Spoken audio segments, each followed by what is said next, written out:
फिर से स्वागत है आप लोगों का आपके चैनल चलो देखे किस्सा में।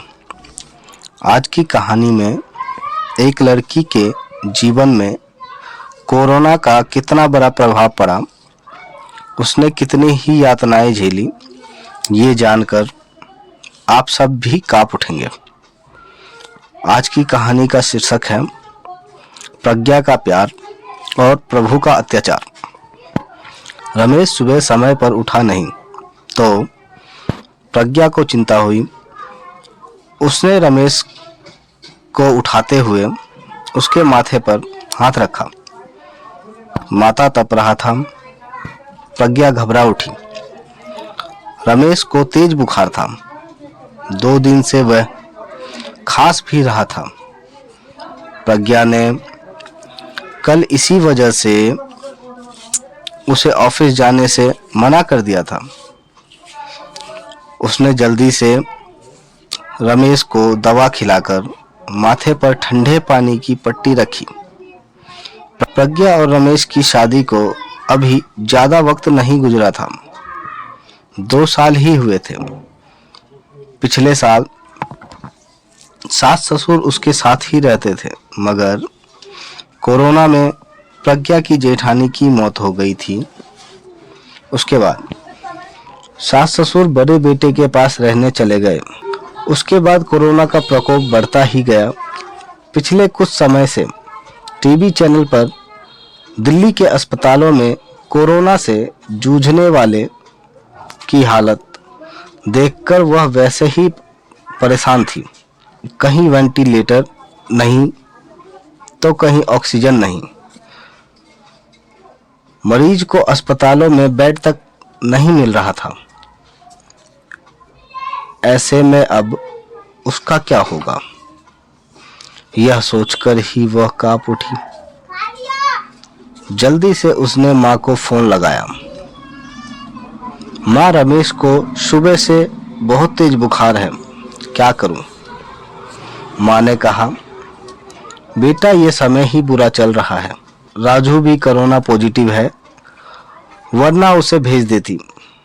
हम खुद उसकी देखभाल में लगे हुए हैं। तू ऐसा कर, जल्दी से डॉक्टर को बुला और दवाई शुरू कर। प्रज्ञा ने कहा, हाँ माँ, वो तो करना ही होगा। मेरी सास की भी तबीयत सही नहीं है, वरना जेठ जी को बुला लेती। घबरा मत बेटा, धैर्य से काम ले, सब ठीक हो जाएगा। माँ ने समझाने का प्रयास किया। प्रज्ञा ने रमेश का कोरोना टेस्ट कराया। तब तक फैमिली डॉक्टर से पूछकर दवाई देती रही। इस बीच रमेश की तबीयत और बिगड़ने लगी और रिपोर्ट आई तो वह कोरोना पॉजिटिव था। अब प्रज्ञा रमेश को लेकर अस्पताल भागी। 2 अस्पतालों से निराश लौटने के बाद तीसरे में मुश्किल से बेड का इंतजाम हो सका। सास ससुर और जेठ दूसरे शहर में थे, इसलिए मदद के लिए आ ना सके। वैसे भी दिल्ली में लॉकडाउन लगा हुआ था। रिश्तेदार चाहकर भी उसकी मदद करने नहीं आ सकते। आस पड़ोस वालों ने कोरोना से डरकर दरवाजे बंद कर लिए।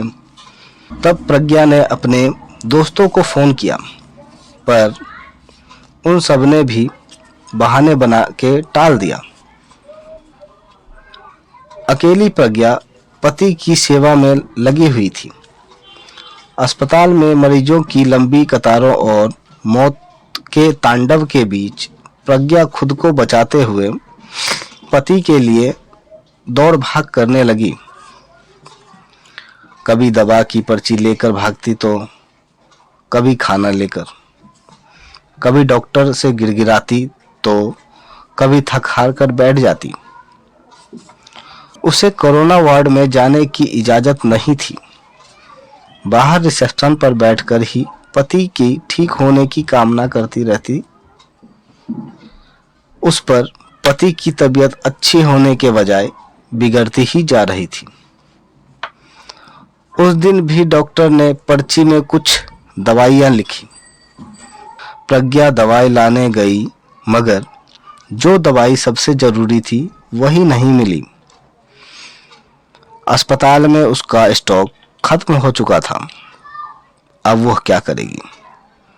बदहवास सी प्रज्ञा अस्पताल के बेंच पर बैठ गई। बगल में ही परेशान सा एक युवक भी बैठा हुआ था।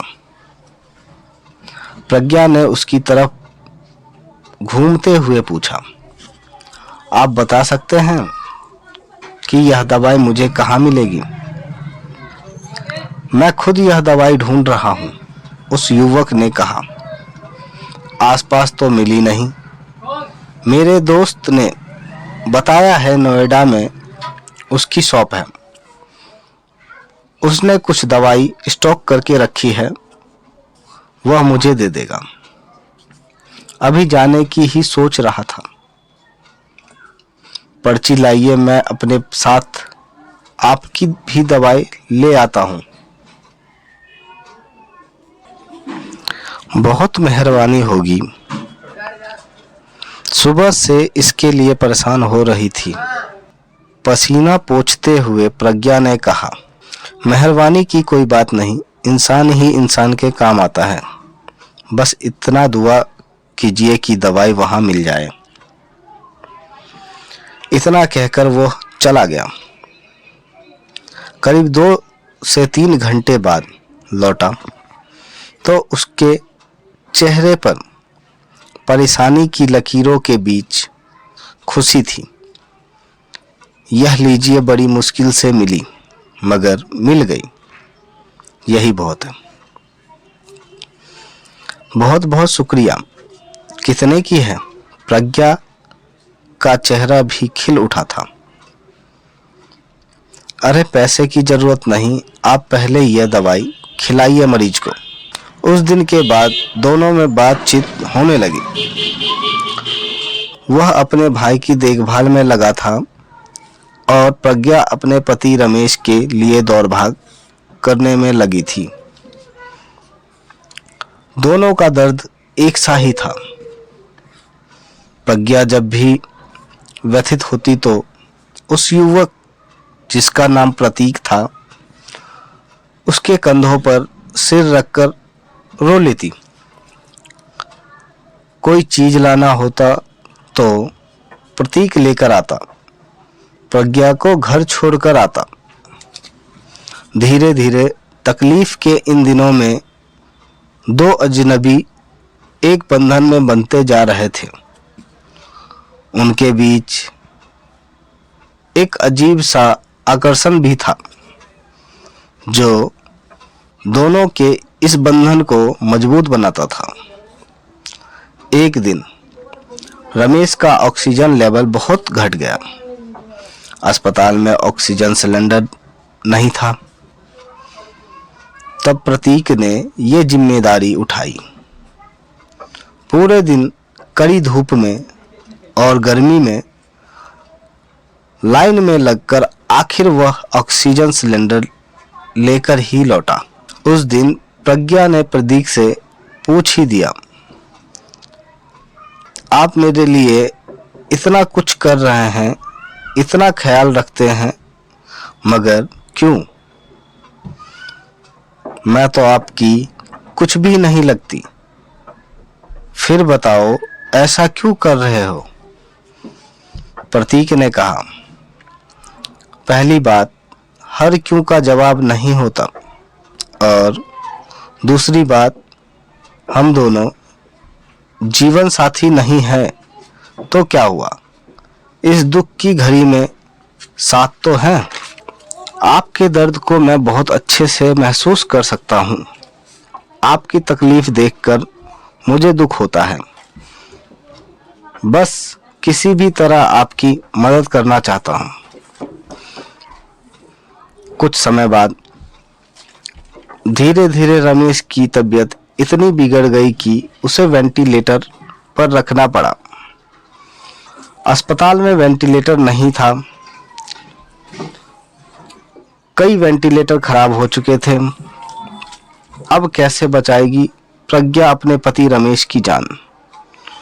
क्या इसमें प्रतीक उसकी कोई मदद कर पाएगा या